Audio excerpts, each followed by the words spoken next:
Welcome back to another episode of Metal Verbalizers podcast. This podcast is for you that want to discover new fantastic metal. We feel that there aren't enough podcasts that support the underground scene. That is why the whole purpose of this podcast is to find new and or smaller bands and tell you about them. In this episode, we're going to talk about a band that really goes for that good old 80s melodic heavy metal. This is really the party vibes of metal, and that is awesome.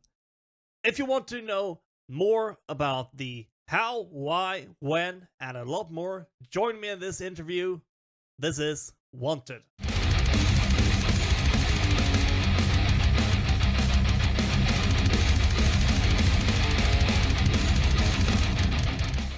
Alright, so I am sitting here with actually all of the members from Wanted. So let's start with you guys introducing yourselves a little bit. So we can start with you, Alan.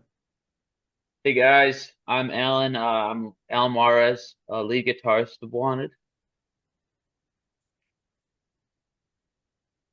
What's up? I'm Christian, rhythm guitarist for Wanted. I'm Paul Slezak. I'm the bassist of Wanted.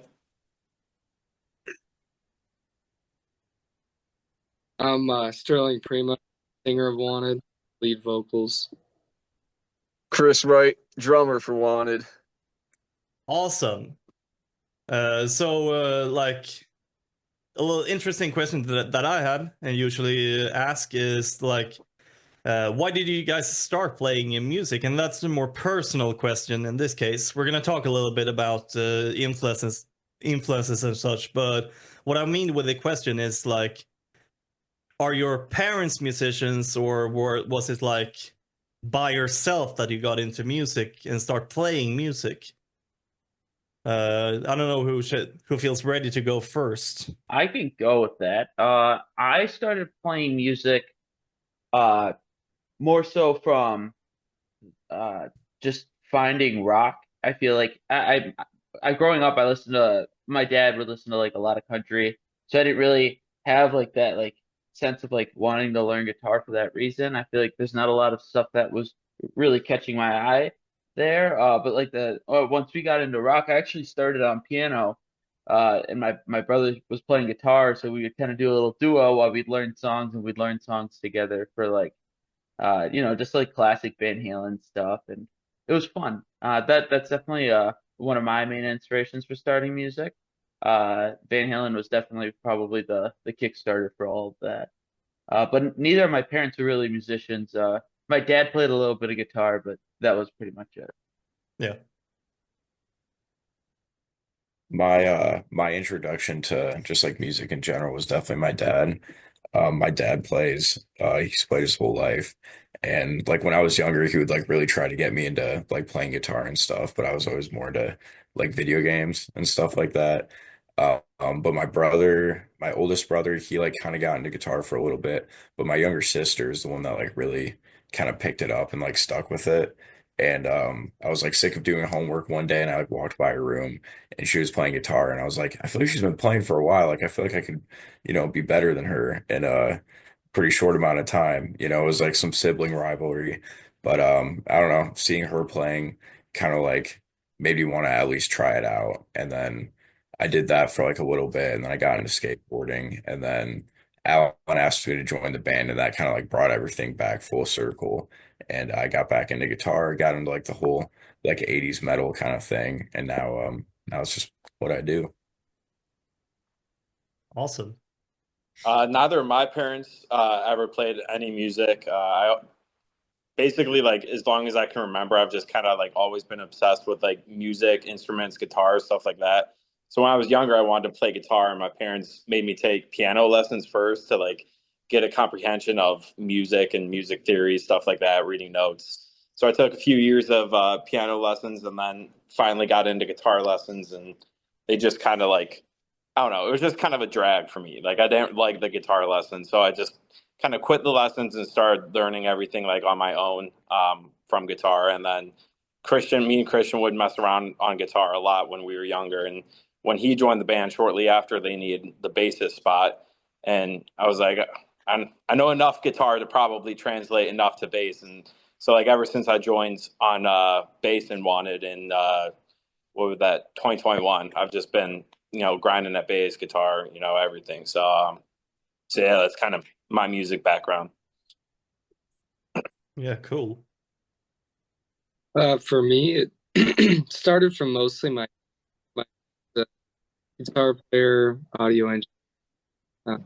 Can kind of pick up any instrument and like figure out how to play something. Doesn't have to be like crazy, but good enough to sound okay. Um, but he's a wicked guitar player, and growing up, he'd always play guitar, and I would kind of just gather around and watch, and he would always listen to like Ozzy and Van Halen and Led Zeppelin. So I think Ozzy was the first like big band for me that got me into the 80s because I loved Randy Rhoads and I loved his style, attitude, just the way that he was cool. And that was probably the like only 80s music I listened to. And then I found out there was like infinitely many bands that had so much good music from that era. So I kind of just explored that music a lot more when I was around, I don't know, 13 or 14. But I've always played drums and guitar since I was like around 3. I started on drums, and then around 5, I picked up the guitar, and then maybe around 10 or 11, bass, and then around like 13, I got really serious about guitar, really serious about piano, and like learning how to sing better. And the funny thing was, the whole time though, I've always just been like a drummer. Like at heart, I'm a drummer, and that's the fun. Sterling's a good drummer. Sterling's Yeah. a good drummer.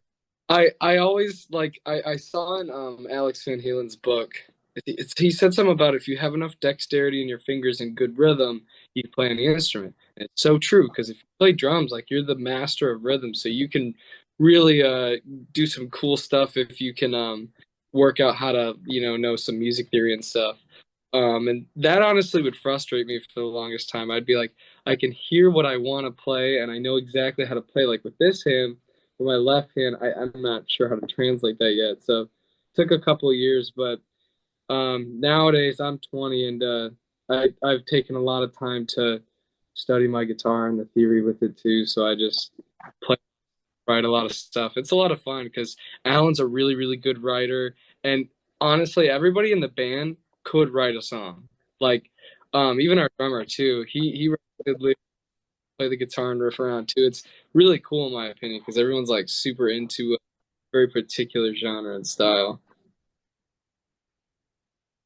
Yeah, I totally get what you mean. I am pretty much like that as well. I don't, even though guitar might be my main instrument, I love to play around. I do have a bass guitar as well, so I play around with that, and I have started to sing a little bit and start playing around with that. I don't want to be like stuck with one instrument, so I totally get what you mean.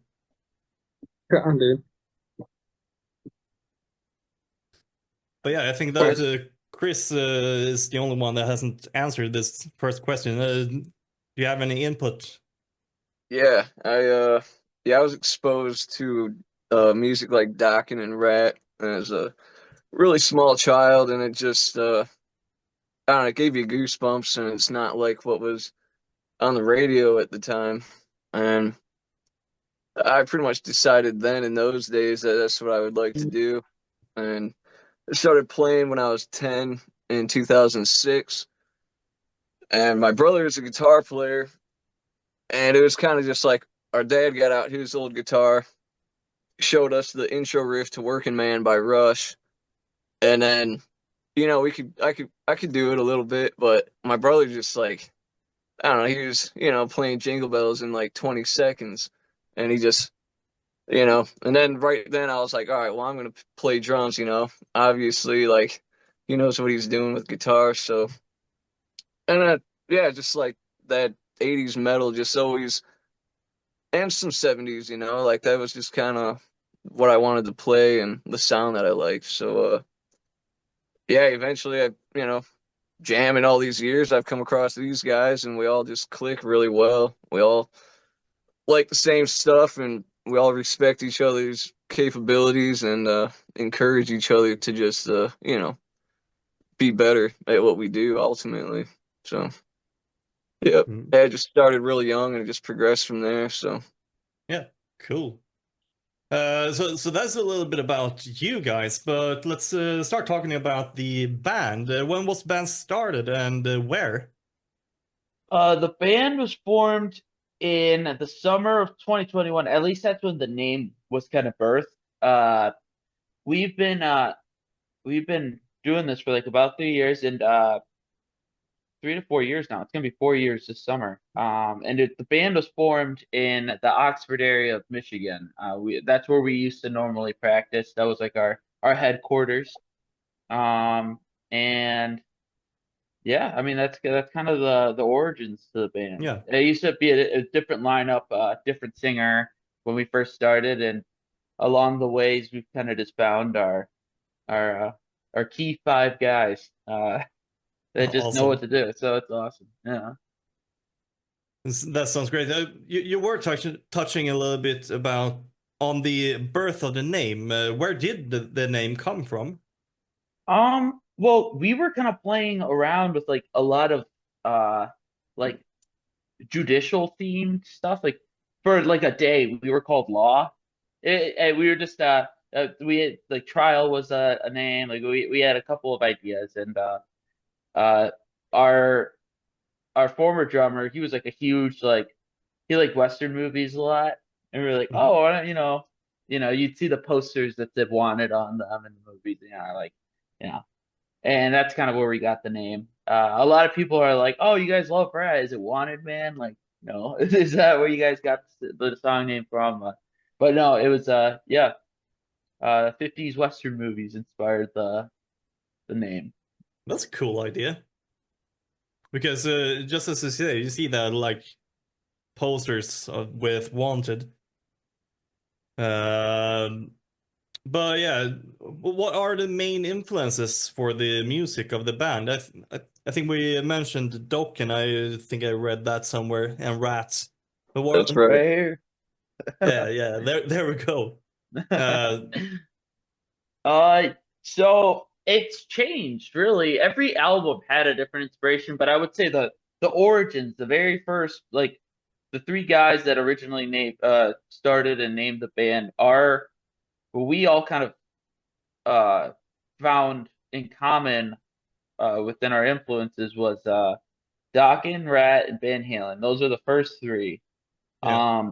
And that's really what inspired the first album. A lot of we were big fans of White Lion too. You'll hear that a lot in the first album. A lot of our first songs, that was those are the first four influences. Then over time, those changed just with member changes and growth within the genre. Like we learned more about the genre, more bands, and I think just building those new relationships within the band and friendships where we kind of just like built a new influence every time we released an album from each of our own tastes. So, for example, um, like for the second album, we all really got into Judas Priest.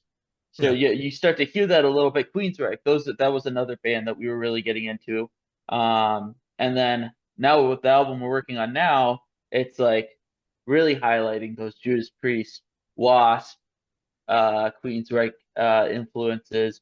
You still hear that Rat and Dokken though. So it's Yeah. the Rat and Dokken, those have been the originals. Like those are the original influences. So those would be considered like the main influences. Oh yeah. Yeah, because when I've listened to your music, it feels like there are that it doesn't like feel like two different sounds really Mm, between the two albums. I think that there is some common ground.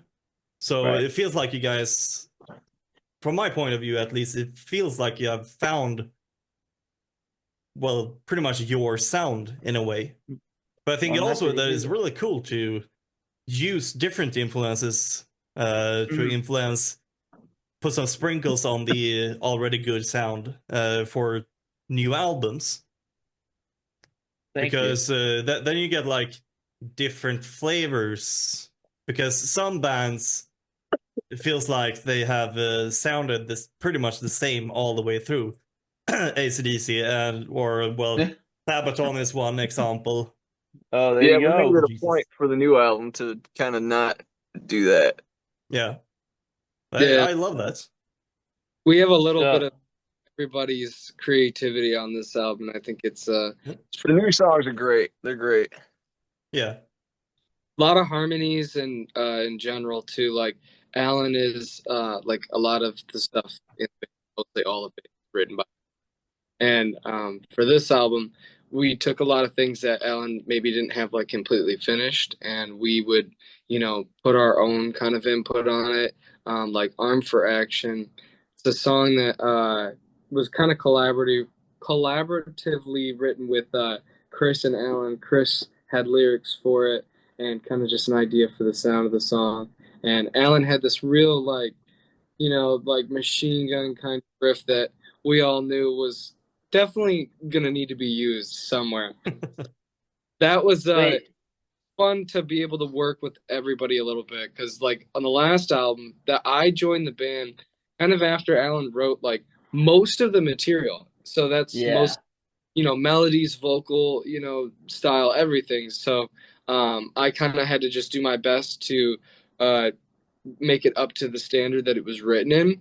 And then this album's a lot more fun because we had time to really think of what we want and what we don't want.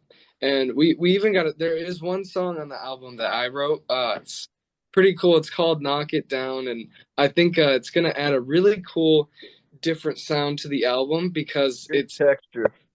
drops sharp. So we It's have like a heavier tune. very very heavy stuff, but not too much to where like we're losing our sound. It's got that power metal by Pantera, like that 1989 era, right before they released Cowboys from Hell sound. It's it's got little like more aggressive technicality. right, yeah. So it's got that's where the Judas Priest and the grittier sound it'll really shine there. But yeah, we have a few songs on the album where you're like you hear like the aggressiveness of our older material just absolutely enhanced, and it's really exciting. And Yeah. and I think with how we collaborated and how we all had a really strong input on how these songs are building, the next album is just going to be, I think, the most. I think it's going to be our strongest album, but in a way, the most flavorful per se. Cool. And Good way to put it. was this late attraction now, or is this a new album that we're talking about? New album. So the new Oh, album. yeah, nice. Yeah, so we just finished recording that album in the studio last Friday. So yeah, so Sterling was name dropping some songs that Yeah. nobody else has heard of. So you're Oh, the cool. first, yeah, you're the these are all first to new hear song about them. titles. Yeah. So Armed for Action and Knock It Down will be two songs off the next album. Yeah, nice. That's great news to hear. I'm thinking, can you talk a little bit more about your like image? Very clearly it is 80s, but I'm thinking more like logo, album covers, etc. Christian, do you want to speak on the image? So, I mean, as far as like logos and album covers go, I'll leave that to Alan. But as far as like our stage presence and like what we wear on stage and just like kind of when we're out and about and whatever, I feel like we've been pretty intentional about trying to find, a good middle ground between like the whole like 80s glam or like 80s, like the big hair, the crazy outfits and stuff, but also trying to, not modernize it, but what's the word I would use?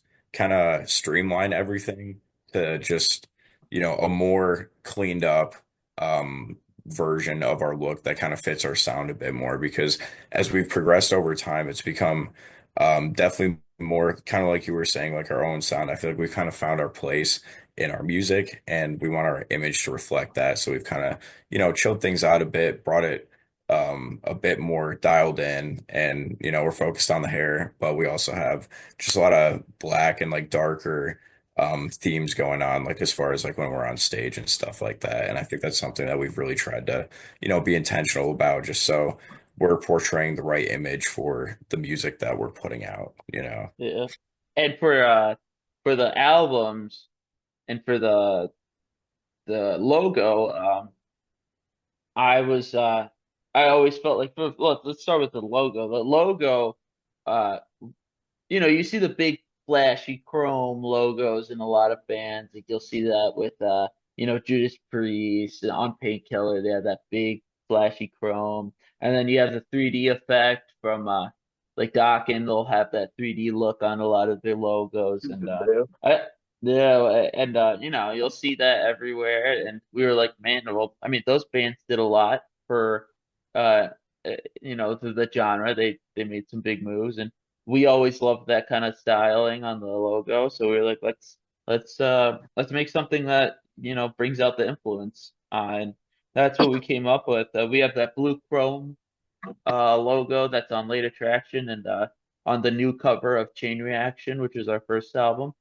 And then we also have the flatter logo that's kind of reminiscent of that original Dokken logo on the covers for our singles. So we kind of bounce between both. And then for the Late Attraction cover, we're big rap fans, and we're also big Dokken fans, and we kind of took the thematics of Dream Warriors of the movie and the song, and kind of like we had the model that's on the cover go to like an abandoned house and do a photo shoot like in that fourth. I mean, really in all the Nightmare on Elm Street movies where it's you got the nightgown because they woke up in the nightmare, and we thought that would be a really cool image for the album, so that's what we kind of took upon ourselves to create. Yeah, cool.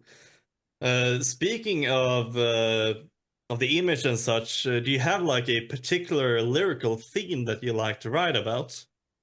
Yeah, yeah, we do. I would say so. I don't know. Does anybody want to speak on this outside of? I mean, I guess I write a lot of the music, so. But Yeah, from me and Alan at least, we try to choose lyrics that people can kind of resonate with a little bit, in some way. But the lyrics are supposed to be kind of uplifting, like they're supposed to make you feel power, and that's what we want you to kind of feel like when you listen to our music. Like, wow, that's making me feel some kind of way. If it's not, to me at least, you kind of miss your point with that opportunity to connect with the audience with those lyrics. And if you miss the point, it kind of it changes the whole like image of your band and everything. But Alan does a really good job of writing about kind of relatable things, feeling, like heartbreak. That's an easy one for sure.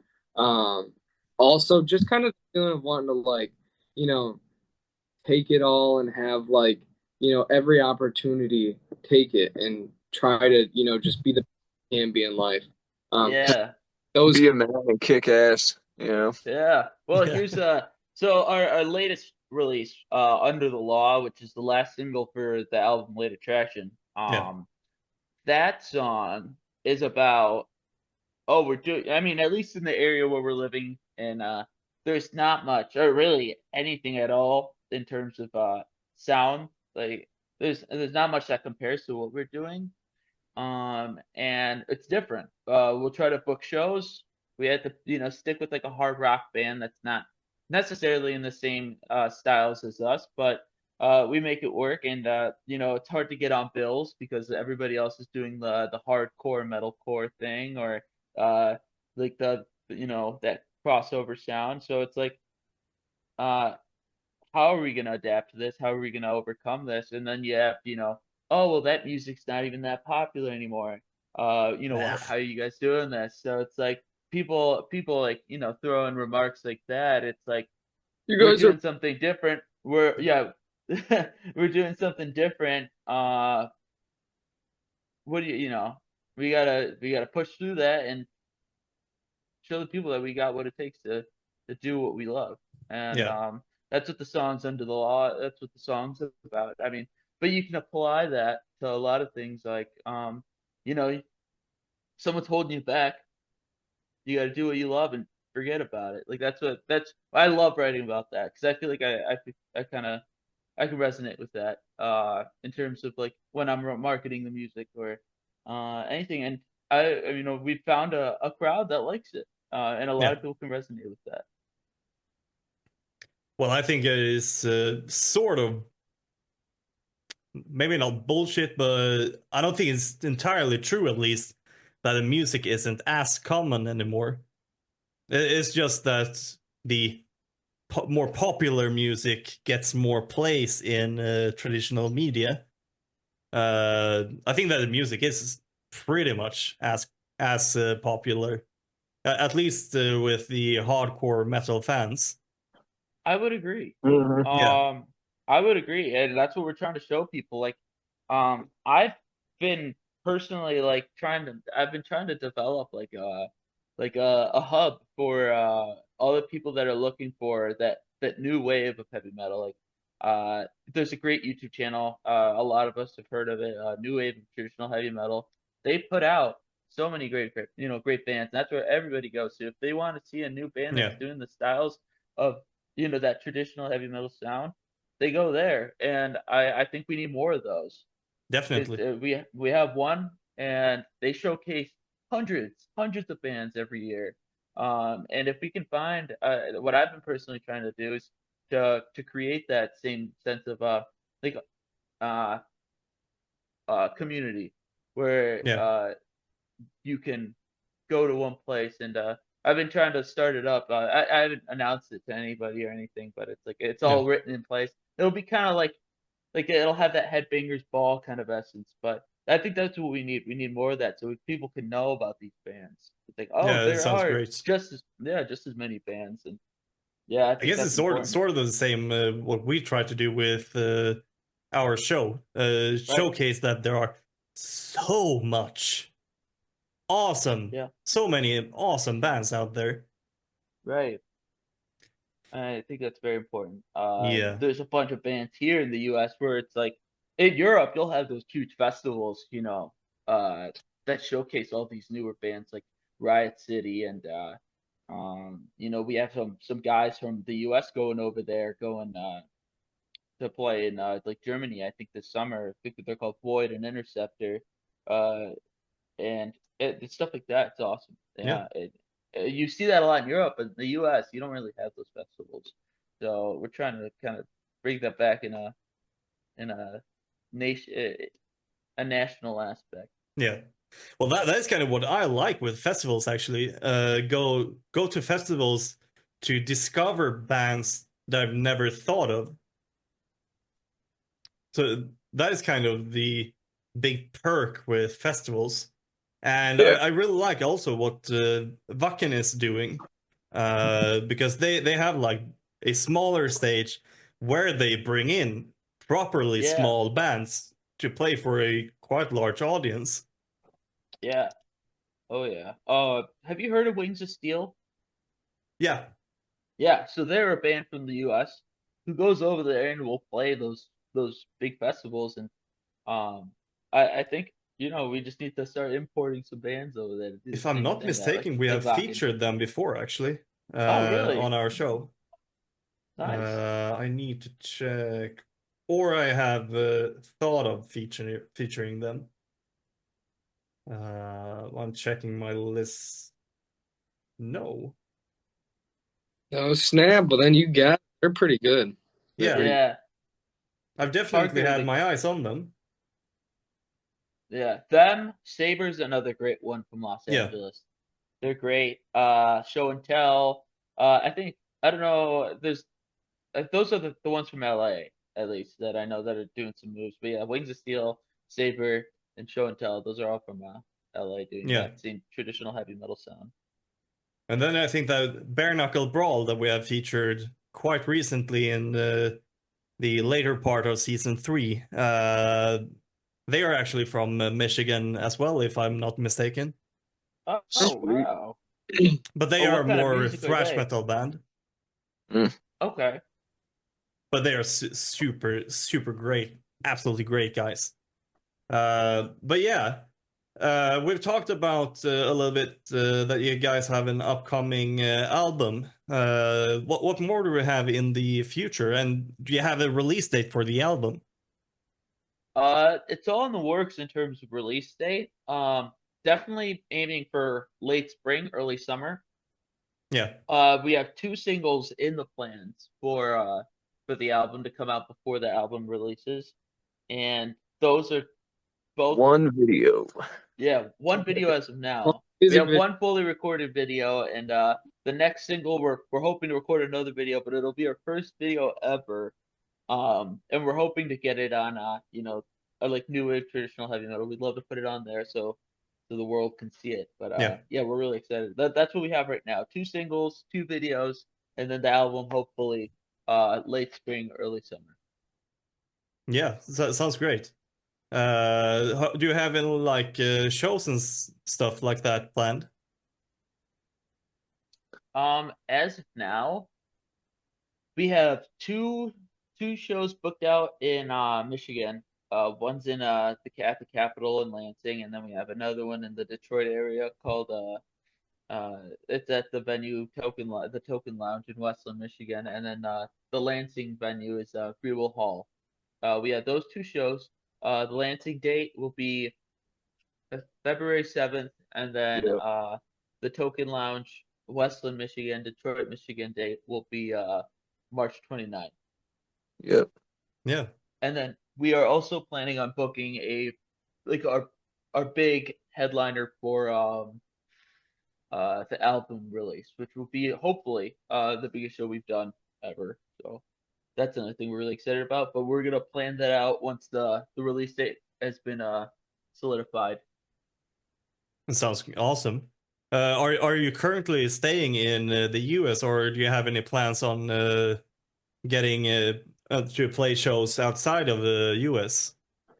Right now there's nothing in the book. If the right But, opportunity arises, we will. we will absolutely do that. If anything, you know, Canada's right next door. We'd love to go down over there, or go up over there. Yeah. And we know some great bands over there. It'd be great to be over there, but nothing solidified for any international shows. But when the opportunity arises, like Chris says, we'd love to go do that. Yeah, would be great to get you guys over here to Europe. Absolutely. Oh yeah, yeah. Oh We'd love yeah. that. I mean, that would be That's great. Your Yeah. crowds over there are just insane. Well, we love heavy metal. Yeah, it's when Actually, you Spain has a ridiculously good metal crowd. I Right? can't even imagine. Like that's awesome. Well, That is actually the craziest I've ever experienced when I went down to Barcelona to go to Rockfest, a festival of theirs. And I've never experienced a festival where it is so easy to go to the front of the crowd. If you were like trying to go forward and accidentally bumped into somebody, it was almost like they turned around and tried to like help people move out of the way to push you forward. Huh.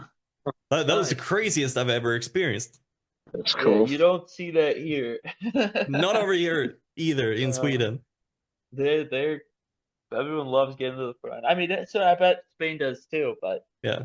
you know, but yeah, no, I'd love the Wings of Steel guys. I talk to Parker every now and then. Yeah. You know, if they can, you know, if the opportunities like that arise, for some other acts in the same genre, you know, it's definitely possible. So I'd love to go over there, and hopefully book something out.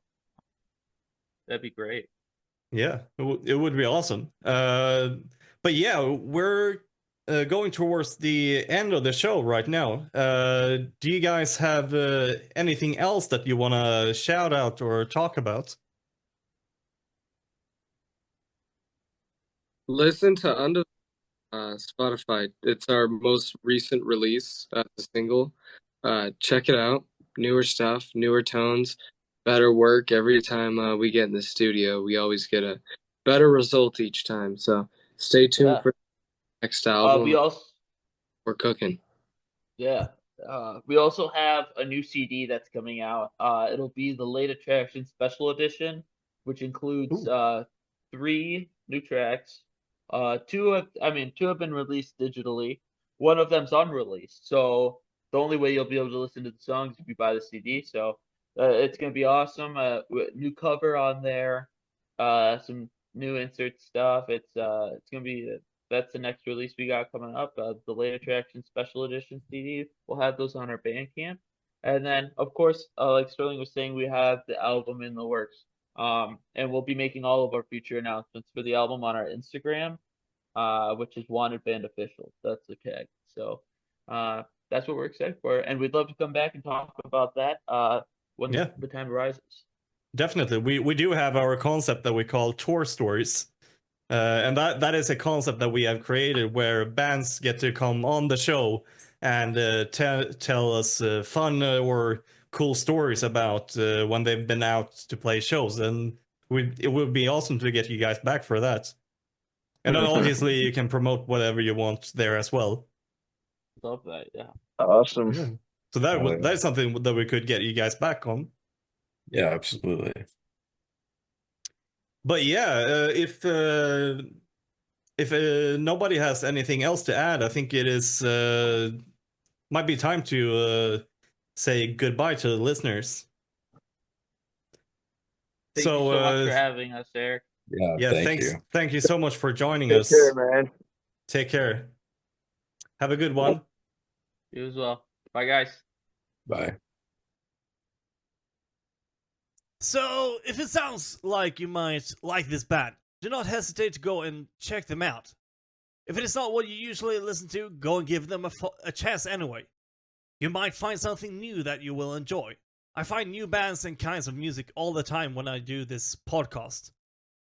Most importantly, if you do like this band, make sure that you support them in ways that works for you. Easiest ways to support them is to follow them on their social medias. It is very easy and is completely free. And of course I would like to encourage you to buy their music. If you like what we are doing here on Metal Verbalizers podcast, bringing you new metal to enjoy, don't forget to follow us on our social medias as well. This way you will get updates on what bands we're going to verbalize next, and maybe you have a band in mind that you would like us to feature. Don't wait to tell us about them. We always take suggestions in consideration when we plan these episodes. Did I mention our YouTube channel? There we also have a video version of tour stories and all of the episodes in season 4. You do not want to miss this. Thank you for listening. You've been listening to Metal Verbalizers podcast, Verbalizing Wanted.